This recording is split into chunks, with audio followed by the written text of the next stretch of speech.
Now, Rachel Reeves told us she's angry at what you left behind. She said the public finances are dire and that you fudged tough decisions and ran away. She has a point, doesn't she? Well, first of all, I wish Rachel Reeves well. On a personal level, I think she has qualities that could make her a good Chancellor. And there are things that she said that I welcome. I welcome what she wants to do on pensions, which you were just talking about with Stephanie. I welcome what she wants to do on planning reform.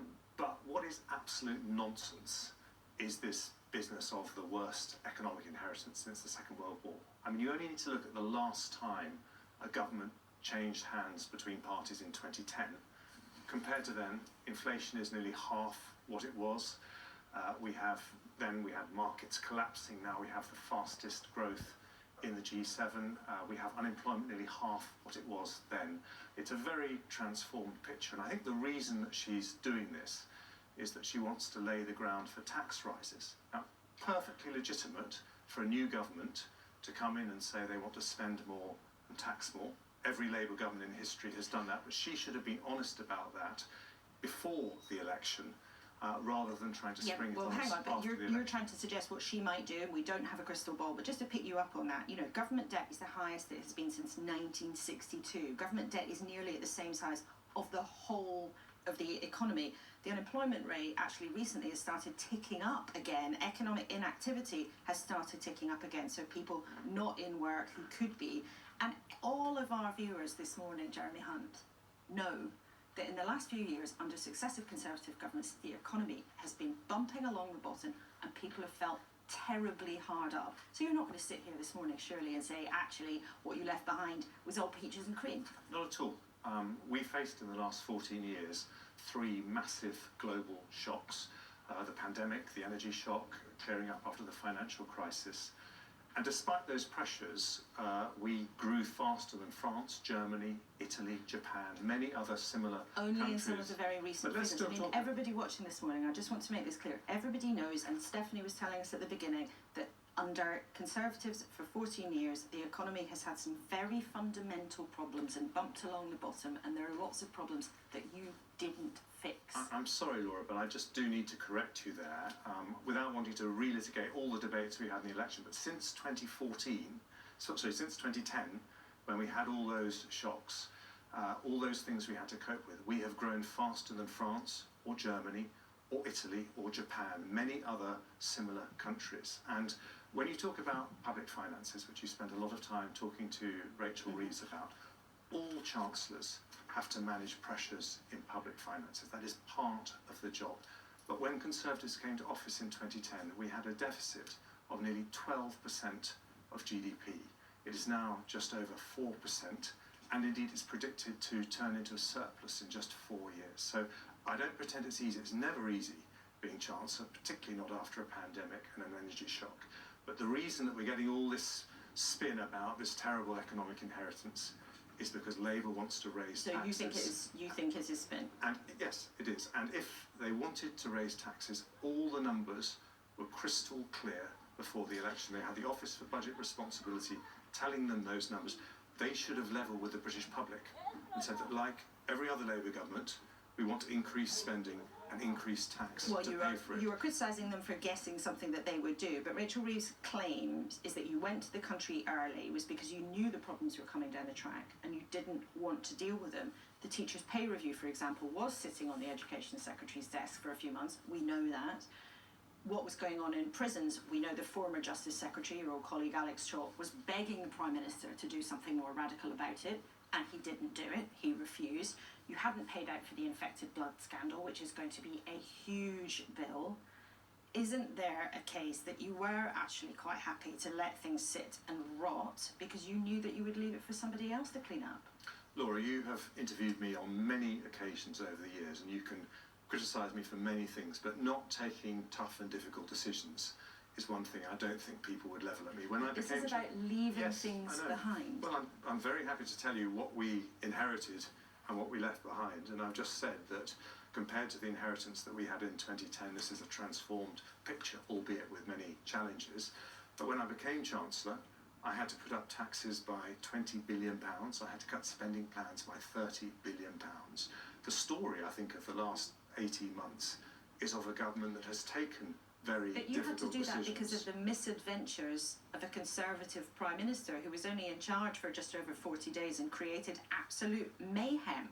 Were you Well, ever... hang on, we can go back to the discussions about the mini-budget, but the main we reversed those mistakes, and they were mistakes, very quickly. But the reason we had to make those difficult decisions on tax and spending was because we spent £400 billion supporting families and businesses in the pandemic, But and we were right to do that, and Labour and everyone supported us when we did that, but of course you have to pay for that. Were you ever going to be able to cut taxes in the autumn? Well, I believe I was looking until a couple of weeks ago at the same numbers that Rachel Reeves is now looking at, and it's very clear that if you are prepared to show restraint on public sector pay, as we did last year, if you're prepared to be ambitious on public sector productivity, as I was in the budget, and you're prepared to do welfare reform, which was glaringly absent from the King's speech, if you do those three things, it's perfectly possible to balance the books in a way that means that taxes don't have to rise. Now, I think it's very clear from what we've seen in the first 2 weeks of this Labour government that they're not prepared to take those difficult decisions. I'm asking you a question about what you were planning to do, because during the election campaign, our viewers heard you and your colleagues sitting in that chair every week saying that you would cut taxes. And there have been reports this week that now in the shadow cabinet, you told colleagues that actually the Treasury had said you wouldn't be able to do tax cuts in the autumn. Is that true, or do you deny that you said that? Well, we said, and I still believe very strongly, that if we're going to grow as an economy, we can't do what Labour is now doing, which is ignore the evidence from around the world that countries with lower taxes have higher growth. I want to answer your question. I want you to directly answer I will answer your question. I will answer. But we always said we would cut taxes in a responsible way. We never said that we would cut them as soon as this autumn, and that would depend on the public finances. And so we were very clear. But yes, we did have plans in place that would have allowed us to reduce the tax burden. But your campaign was on a promise of cutting taxes. Do you deny telling the shadow cabinet in the last week that the Treasury said you wouldn't have been able to do it this autumn? I don't think we would have been able to do it immediately, no. But I think we would have been able to do it in time, and we had plans in place to do that. Why do you think you got hammered in the election, even though you kept your seat? Well, I think we have to be honest, humble and reflective, that after 14 years of massive economic challenges, we got some things right, particularly putting the economy back on its feet in areas like standards in schools. But at the end of that period, we decisively lost the trust of the British people. And I think there were three main reasons why we did that. I think the first is that the upheavals of 2022, which you talked about, not just the mini-budget, but Partygate and other things, meant we lost our reputation for calm competence, which is one of the main reasons people vote for Conservatives. We also didn't bring immigration down by anything like as much as we wanted to. And also I had to put taxes up to pay for the pandemic, and I don't think we succeeded in convincing people that we had a plan to bring them back down again. And we now need to be very honest about those failures because this country needs a strong opposition.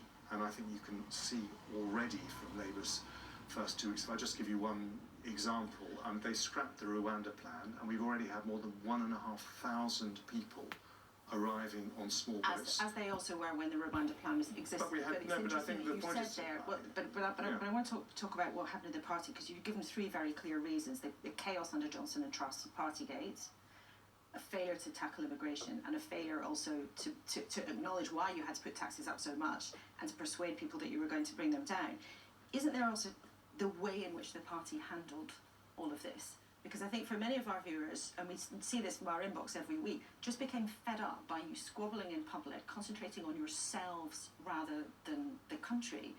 And I know you're trying to calmly to explain it this morning, but the recent history of the Tory party is sort of a litany of disaster. It's not that you just had three things that went wrong. Well, I think there were lots of things you could point to. I think those are the three substantive things which we got wrong. But yes, the British people want to elect united parties, and we didn't show that united front that people want to see. I fully accept that. But I think it's also important to say, when you look back at the last 14 years, over 4 million jobs were created. That is 800 jobs for every single day that we were in office. You were talking to Rachel Reeves about investment. We got more foreign greenfield investment than anywhere in the world apart from the United States and China over those 14 years. And we had an economy that grew faster than many of our peers. But in terms of what happens next then for your party, how do you fix it and who should fix it? I mean, the field of potential runners is sort of as big as the Grand National, but who do you think has the answers and why? Well, it won't be me. I'm not going to put my hat into the ring for the leadership election. And I don't know who he is, so I don't want to make a comment on who that might be. But what I would say is that the first thing is we have to be honest about why we lost the trust of the electorate. We can't duck that difficult conversation. And we need to earn it back by being absolutely clear that we do have solutions and we're going to hold the government to account, taking account of the things that we got wrong. It's interesting you mentioned immigration though as one of the problems, and Robert Jenrick, who's very likely to run, has said that that was a key failure of the party. He thinks there should be a legal cap on immigration at 100,000, but then you have other people in the party saying that moving overtly to the right would be the wrong tack to take. So in terms of direction, even if you don't want to give us a name, where do you think the party is more likely to win the country back? By trying to appeal to maybe reform voters who were tempted by Nigel Farage, or by cleaving to the centre, which others of your colleagues think was the mistake here?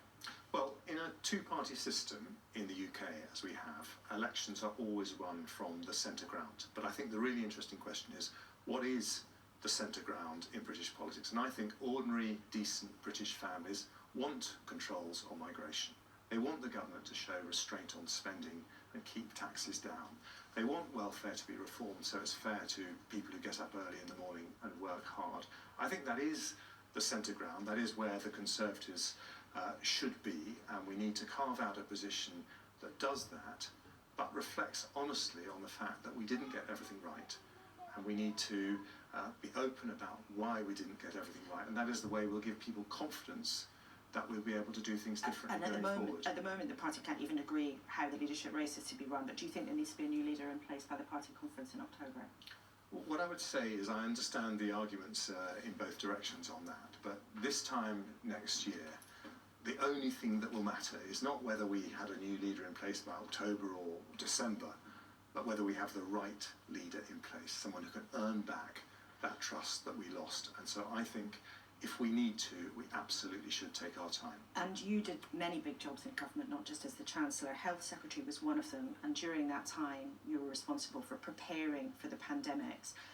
The COVID inquiry report this week says the preparation and then some of the delivery of government at the beginning of the pandemic failed citizens, and that lives were lost unnecessarily is the very clear implication of the report. Would you this morning like to apologise for what went wrong? Absolutely. I was one of the many ministers, many officials, many scientists who were part of a groupthink where we over-prepared for pandemic flu. We didn't think about other types of pandemic, and we should have challenged that groupthink. I apologise unreservedly to the families. That was the most terrible tragedy, what happened to this country during COVID. And I think, by the way, the report has some very sensible recommendations, including simplifying the structures for preparing for these kinds of emergencies, and I very much hope the government adopts them. Okay, Jeremy Hunt, thank you very much indeed for coming in and being with us this morning for your first interview after the general election. Thank you.